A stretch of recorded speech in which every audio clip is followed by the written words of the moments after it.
What? What? Oh.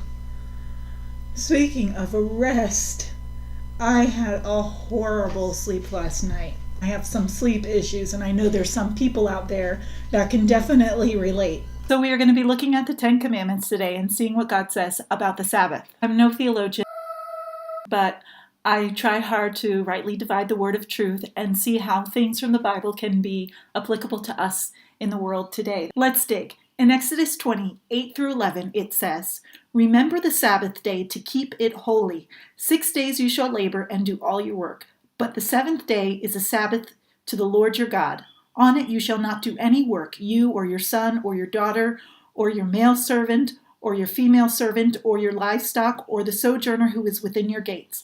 For in 6 days the Lord made the heaven and the earth, the sea, and all that is in them, and rested on the seventh day. Therefore the Lord blessed the Sabbath day and made it holy." Back then, when this was written, if you didn't observe the Sabbath, this was a serious capital offense.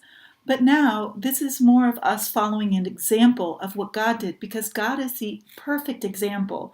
And God set the example and said, this day will be holy. Well, what is holy? Holy means to be set apart or dedicated to God. When I think about it in that kind of context, I think about having a day like Sunday where we can sit back and really reflect on God's teaching and on what God is saying to us instead of concentrating on our work.